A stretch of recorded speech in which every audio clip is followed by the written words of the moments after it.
Well, I worked on the deck here about 3.5, 4 hours today, and I had a little bit of problems with these tan boards, the tea-colored boards. They're just about 1/8 of an inch wider than the other boards, and I've had a heck of a time trying to get all of these lined up so I can make them all work together. And out of 4 corners, I only got one that's perfect. This one here, I don't know if you can see or not, but it's got a little offset in it. I've got to drive the board out some more to make it line up and then repin it. But thankfully, the teak board for the long course lined up with the short course of the brown board. So tomorrow I can just pick up where I left off and just go right on and finish that part out. And then I got to make a little piece to go in here to fill that in.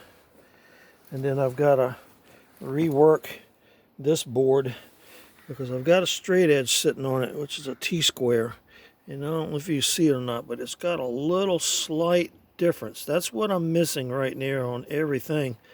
That's what's been causing the problem, is that 1/8 inch difference. And it reflects in the gap that I need in the boards. See, it started out, the gap worked good over there. But when I got over here, that 1/8 inch come back to bite me. So what I'm going to have to do is, I'll have to take my grinder with a diamond saw blade, and I'll just reach down in there, it's real thin, and I'll trim the ends of those boards to open that gap up a little bit and kind of modify it where it looks easy, so it doesn't, attract attention to itself. And I'll get it all worked out. And also the long cut on the teak board, the light colored board, is going to have to be trimmed too because it's running too long.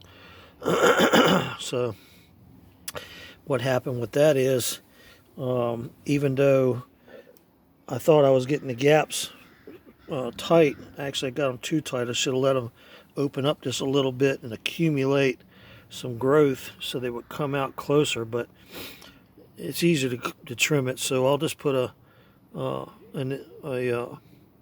square on there, adjustable square, and trim that and make it work out. And then I can start on the next section and get that done. For joy, for joy. But as far as materials, I still got a good stack out there, and then I've got plenty of leftovers and stuff that I can do the steps with, and then add pieces as I need it. And then there's 3 of the 4 boards I need for the wheelchair ramp, and the other one, of course, I'm using over there as a toe board to walk on. And I've got a lot done this week. I'm glad Friday's here because my back is spent. But I got most all this set up, and I got the lawnmower pulled out, and I got the 2 front flat tires. I put tubes in those and rebuilt those, and the axles. The back 2 tires, I've got Fix-A-Flat, the green slime kind of stuff to go in those. But I've got to let all the air out of the tire, and then I've got to put that slime in there and then air them back up and then take them for a spin. So that's why I've been waiting for that grass back there to get going, and I'll go back there and cut that, and that'll help distribute that sealant all through the tire and the rim and all, and I don't have to worry about that anymore. Then after I get all the grass cut, I need to pull that thing and put it up on the lift, and then pull the mowing deck off of it and redo the mowing deck because it needs to be serviced because the bearings are sounding a little dry in it. So I need to take that off and check the drive units on it and the pulleys and everything. These type of mowers have got a cover on there to keep grass clippings and stuff from winding around the shaft and all.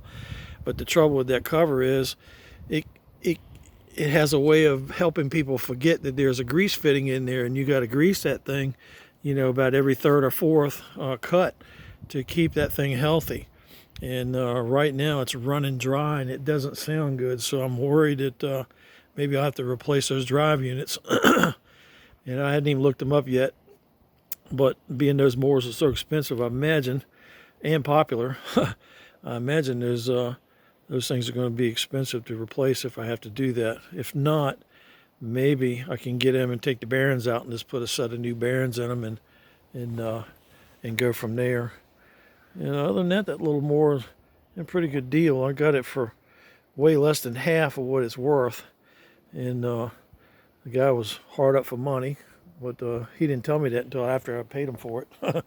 But I got a good deal out of it. And then once I get this part of the deck here done, this section here, I'm going to get that started over there, and then I'm going to come back and take a break from the deck, and I've got to move that shed and all that stuff that's over there and get everything consolidated close together around these fish tanks, because I've got to rent a skid steer and start moving all that topsoil and get that stuff set, and because I don't want all that stuff greening up and growing and all in there. It makes it difficult to dig the dirt and move it and distribute it. So I'm going to get working on that and get the yard graded and get it done, and I don't have to worry about it anymore. And then I'll come back and finish up this section here, and then start putting the roof on, getting the framing for that, and get that on so I'll have some shade and come out and sit out here in the thunderstorms and enjoy them. Because I'm a nut about thunderstorms. I like coming out and sitting in them on the porch and watching the lightning, and when everybody's hiding under the bed and stuff, like my wife used to do, I'll be out in it playing and grinning, just having a grand old time. So I hope y'all have a good weekend. I will talk to you later. And me and my buddy gonna go in here and watch some TV. Talk to you later. Bye.